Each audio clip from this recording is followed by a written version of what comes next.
History of my oldest ancestors of whom I am proud descend. May 15, 756, the Emirate of Córdoba is born. Abd-ar-Rahman, the exile, or the Falcon of Caraix, first Emir of Córdoba, my 36th grandfather, 23 times my grandfather, 12th grandfather of Dom Goncalo Mendes da Maia the Lidador, and 22nd grandfather by Pedro Álvares Cabral, discoverer of Brazil. Abd-ar-Rahman, the exiled, or the Falcon of Caraix, named Abd-ar-Rahman ibn Muawiyah ibn Hikam ibn Abdul Malik ibn Marwan, first Emir of Córdoba, born in Damascus, was the son of Muawiyah ibn Hisham, prince and Umayyad Arab general, and paternal grandson of Hisham, 10th Caliph of Damascus, and great-grandson of Abdul Malik, 5th Caliph of Damascus who built the Jerusalem Mosque. Abd-ar-Rahman, from his name Abd-ar-Rahman ibn Muawiyah ibn Hikam ibn Abdul Malik ibn Marwan, which means, Abd-ar-Rahman, son of Muawiyah, son of Hikam, son of Abdul Malik, son of Marwan, better known only as Abd-ar-Rahman I or Abd-ar-Rahman I, was a member of the Umayyad dynasty, Emir of Córdoba between 756 and 788 and founder of the Emirate of Córdoba, and a Muslim dynasty that ruled a large part of the Iberian Peninsula for almost 3 centuries. The Muslims called the region of the peninsula under their rule Al-Andalus. He became known as the Falcon of Caraix. The establishment of a government in Al-Andalus by Abd-ar-Rahman I represented a break from the rest of the Islamic Empire, which was ruled by the Abbasids. The internal situation of the Emirate did not allow Abd-ar-Rahman I to direct the usual military incursions into the Christian territories of the north. His 32-year reign passed between internal struggles to quell the resistance of the previous emir, Luquf al-Fihri, and his sons, Syrian, Abbasid and Berber supporters who lived in the peninsula. Biographical notes. Abd-ar-Rahman I, the exiled, first emir of Córdoba. Founder of the Umayyad Emirate of Córdoba. Emir of Córdoba, from 756 to 788. He was the only Umayyad to manage to escape, taking refuge in Córdoba, Spain. He removed the peninsula from Abbasid control, despite nominally recognizing the Caliph of Baghdad. Biography. Childhood and escape from Syria. Abd-ar-Rahman was the grandson of Hikam ibn Abdul Malik, the 10th Umayyad Caliph and son of General Muawiyah ibn Hikam. The young prince was said to be tall and slender. His mother belonged to the Berber people, from the Nafsa tribe, and from her he inherited his red hair. Curious characteristics attributed to Abd-ar-Rahman are that he could not see well in one eye, had a wart on his face and his sense of smell was not very keen. When Caliph Marwan II was defeated and killed in 750 in Egypt and established the new Abbasid dynasty, the young Umayyad was less than 20 years old. He was one of the few members of the dynasty who managed to escape the massacre at Abu Futras. Abd-ar-Rahman and a small part of his family fled Damascus, which had until then been the center of Umayyad power. Some of these members of his family were his brother Iaa, his 4-year-old son Solimao, and some of his sisters. His former slave, Bedr, also fled with Abd-ar-Rahman. The family headed south along the Euphrates River. The entire escape route was always accompanied by great danger. The Abbasids had scattered horsemen throughout the region in an attempt to find and assassinate the Umayyad prince. The Abbasids were merciless to all the Umayyads they encountered. When they were hiding in a small village, Abbasid agents surrounded Abd-ar-Rahman and his family. Abd-ar-Rahman left his son with his sisters and fled with Iaa. The narratives vary, however it seems that Bedr also fled with them. Some stories report that Bedr ended up meeting Abd-ar-Rahman later. Abd-ar-Rahman, Iaa and Bedr managed to flee the village, escaping the Abbasid assassins. Later, on the way south, the Abbasid horsemen caught up with the trio again. Desperately trying to save themselves, Abd-ar-Rahman and his companions threw themselves into the waters of the Euphrates River. In an attempt to swim across the dangerous waters of the river, Abd-ar-Rahman ended up separating from his brother. Iaa returned swimming in the direction where the knights were, probably afraid of drowning. The knights asked the fugitives to return, and that nothing bad would happen to them. The 17th-century historian Ahmad Maumi al-Makari movingly describes Abd-ar-Rahman's reaction as he begged his brother Iaa not to give up. Iaa returned to the river bank and was soon captured by the knights. They cut off his head and abandoned Iaa's body. Al-Makari mentions that ancient Muslim historians report that Abd-ar-Rahman was so afraid at that moment that as soon as he reached the opposite bank, he ran until he was exhausted.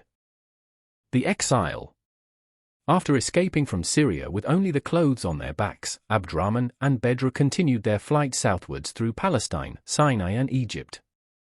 Abd-ar-Rahman headed towards northwest Africa, where he intended to take refuge among the Mauritanian Berbers of the Nafza tribe, where his mother was from. Muslims referred to that part of the Islamic Empire as the Maghreb, or the West. Their Umayyad predecessors had conquered parts of the Maghreb and Iberia, and now with the widespread confusion that had taken place in the Caliphate, due to the change of dynasty, that region had been left in the hands of local authorities, former emirs or lieutenants of the Umayyad caliphs, but now aspiring for independence. The crossing from Egypt would prove to be very dangerous. Abd-ar-Rahman ibn Habibi al-Fihri was the governor of East Africa and had been a former collaborator of the Umayyad Caliphate.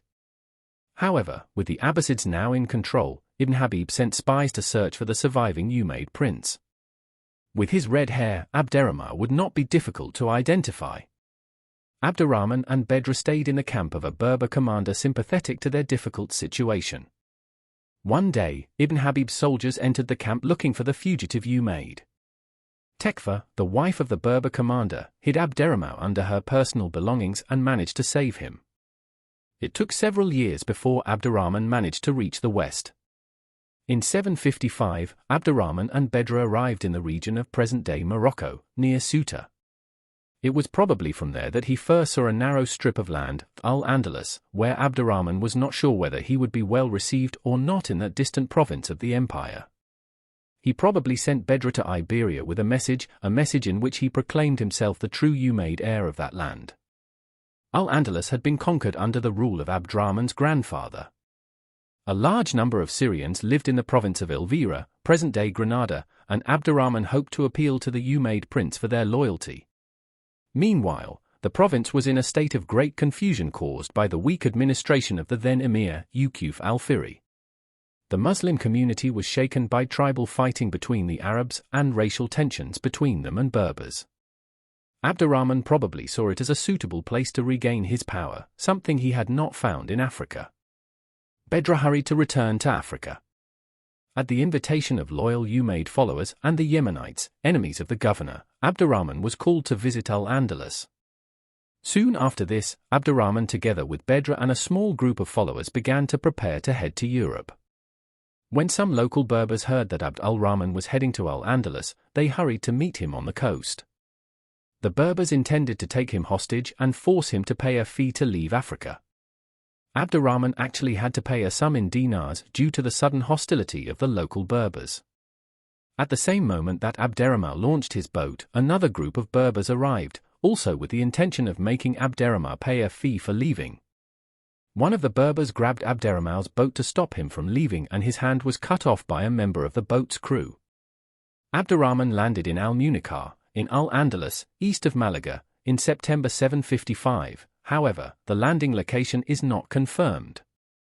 The fight. Abd-ar-Rahman was greeted by local commanders upon disembarking at Al-Andalus. During his short stay in Malaga, Abd-ar-Rahman quickly gained local support. Caravans of people headed to Malaga to show solidarity with the Umayyad prince who they thought was dead. One of the most famous stories about the period when Abd-ar-Rahman was in Malaga concerns the gift he was given. The gift was a beautiful young slave, but Abd-ar-Rahman humbly returned her to her owner saying, "I will not indulge in any distraction, whether of vision or of heart, until Spania, in Latin, is under my control." The news about the prince's arrival spread throughout the peninsula. During this time, Emir al-Fihri and the commander of his army, Al-Kumail, who was also al-Fihri's vizier and son-in-law, pondered what to do in the face of this new threat to his fragile power. They would try to marry Abd-ar-Rahman to one of al-Fihri's daughters. If that didn't work, then Abd-ar-Rahman would have to be killed. If he doesn't accept, we will cut off his head with our swords. Abd-ar-Rahman apparently already expected this type of hostility. However, before anything could be done, trouble arose north of Al-Andalus. Zaragoza, an important trading center on the upper reaches of Al-Andalus, declared its autonomy. Al-Fihri and Al-Kumail then headed north to quell the rebellion. Abd-ar-Rahman gained precious time to consolidate his support base in Al-Andalus. In March 756, Abd-ar-Rahman and his growing number of followers took Seville without encountering resistance. After fulfilling his mission in Zaragoza, Alfiri returned with his army to the south in order to confront the Ceuta. The two contingents met on opposite sides on the banks of the Guadalquivir River, outside the capital of Córdoba on the Mucara plain. The river had, for the first time in years, burst its banks, announcing the end of a long period of drought. However, food was still scarce and Abd-ar-Rahman's army was hungry. In an attempt to demoralize Abd-ar-Rahman's troops, Alfiri ensured that his troops were not only well fed, but that they served themselves a large quantity of food within sight of the Umayyad lines. An attempted negotiation soon followed, in which Abd-ar-Rahman was offered Alfiri's daughter in marriage and a large amount of riches. Abd-ar-Rahman was only interested in controlling the emirate, and an impasse was established. Even before the fighting began, disagreements arose among some of Abd-ar-Rahman's troops. Specifically, the Yemeni Arabs were unhappy with the prince. The Yemenis ridiculed the prince, saying that he had no experience in battles and that the excellent horse would only serve to enable him to quickly escape the battlefield. Being a cautious politician, Abd-ar-Rahman acted quickly to regain the support of the Yemenis, and addressed the Yemeni leader who was riding a mule. Abd-ar-Rahman told him that his horse was difficult to ride and that he did not want to be thrown to the ground by it. Abd-ar-Rahman offered to exchange his horse for a mule, which left the chief very surprised. A possible Yemeni rebellion was averted with this exchange. Soon the two armies faced each other on the banks of the Guadalquivir. Abd-ar-Rahman had no flag, and one was improvised by unrolling a green turban and tying it around the tip of a spear. The turban and spear became the flag of the Andalusian Umayyads. Abd-ar-Rahman led the attack on Alfiri's army. Alquimail, in turn, advanced with his cavalry to attack the Umayyad enemies. After a long and difficult fight, Abd-ar-Rahman obtained complete victory and the field was covered with the enemy's bodies. Alfiri and Alquimail managed to escape the battle with their lives, probably with part of their armies. Abd-ar-Rahman triumphantly marched towards the capital, Córdoba. However, the danger was not removed, as Alfiri planned a counterattack. He reorganized his forces and headed towards the capital they had taken from him. Again Abd-ar-Rahman met Alfiri and his army, however, this time the negotiations were successful. In exchange for Alfiri's life and wealth, he would be a prisoner and would not leave the city limits of Córdoba. Alfiri would have to present himself once a day to Abd-ar-Rahman and take some of his sons and daughters hostage. For some time Alfiri complied with the obligations of the unilateral truce, but he still had many people who were loyal to him, people who still wanted to see him back in power. Alfiri made yet another attempt to regain power. He left Córdoba and quickly began to gather his supporters. Alfiri managed to form an army of around 20,000 men. However, it is doubtful that his troops were made up of irregular soldiers, but rather a mixture of men from different parts of Al-Andalus. The governor appointed by Abd-ar-Rahman in Seville took the initiative in the fight, and after a series of small battles, managed to defeat Alfiri's army. Alfiri managed to escape once again and fled towards the former capital of the Visigoths, Toledo, in the central region of Al-Andalus. However, as soon as he got there, he was killed. Alfiri's head was sent to Córdoba, where Abd-ar-Rahman nailed it to a bridge. With this act, Abd-ar-Rahman proclaimed himself the Emir of Al-Andalus. One last action still had to be carried out. Alfiri's general, Alquimail, was placed in Córdoba prison. The Emirate of Córdoba. An emirate founded in Córdoba on May 15, 756, made a region of what is now the Iberian Peninsula the first independent Muslim state. Until that date, all Muslims were subject to the direct authority of the Caliph of Baghdad. Shortly after the death of the Prophet Muhammad in 632, his successors, the caliphs of the Umayyad dynasty, established their capital in Damascus, Syria. Meanwhile, dissent born in Persia led, in 750, to the massacre of the reigning caliph and his entire family. A new dynasty of caliphs, the Abbasids, comes to power. She would later settle in Baghdad. One Umayyad, however, survived the massacre. He was a grandson of Caliph Hisham, called Abd-ar-Rahman el-Dachil or Abd al-Rahman al-Daklil. After long adventures in North Africa, Abd-ar-Rahman el-Dachil disembarks in the Iberian Peninsula. The peninsula had been conquered half a century earlier by a Berber chief named Tariq who paid obedience to the Umayyad caliphs. The small army had defeated the royal dynasty of Visigoth lineage. As a reminder of these events, the Umayyads maintained numerous faithful in the peninsula among the Muslim occupation army, made up of soldiers of Yemenite or Berber origin. Abd-ar-Rahman el-Dachil gathers all these troops under his command and, thanks to accomplices, takes power in the capital, Córdoba, where he is appointed Emir of Al-Andalus. Abd-ar-Rahman first would provide the region with an exemplary administration. He would also unite Andalusian Islam and ease tensions between Muslims of Arab origin and those of Berber origin, coming from North Africa. He would not submit the mountain regions of northern Spain that remained Christian, but he managed to repel the offensives of Charlemagne and his legendary nephew Roland. In 778, Charlemagne was the victim of disloyalty that would cost him a large part of his army. The governor of Zaragoza, a dissident Muslim, had called him to help fight the emir of Córdoba, promising an uprising of Muslims in support of the Franks. Upon reaching the city gates, however, his army was defeated, and Charlemagne then headed north, where the Saxons were revolting. Along the way, when crossing the Roncesvalles Gorge, the Franks' rearguard was decimated by a Basque force. In this battle, on August 15, 778, Roland died. The chronicles of the time are silent about this less-than-glorious event, later transformed into a heroic episode. In the version of popular imagination, Charlemagne would have conquered all of northern Spain, with the exception of Zaragoza, defended by a single opponent, the dishonest Marsilio. Roland was portrayed as the nephew of Charlemagne, who was not yet emperor in 778. The Basques, in turn, were replaced in legend by 100,000 Saracens thirsty for Christian blood, forced back to the sea by Charlemagne's terrible army.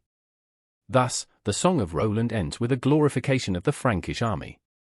Charlemagne's armed incursion into Spain in 778, although unsuccessful, bore unexpected fruit over time. One of them was that the episode served to set the scene for the deeds of the legendary Count Roland, nephew of the King of the Franks, who, a faithful knight, fought to the end against a mob of Saracens in the Battle of Roncesvalles, the reason for the Song of Roland, the founding text of medieval chivalric romance. In Opera Mundi, Family and Descent. From the union of Abd-ar-Rahman with Hulal, my 36th grandmother, 23 times my grandmother, was born. Isham, second Emir of Córdoba, *757, married to Zokruf, my 35th grandparents, 23 times my grandparents.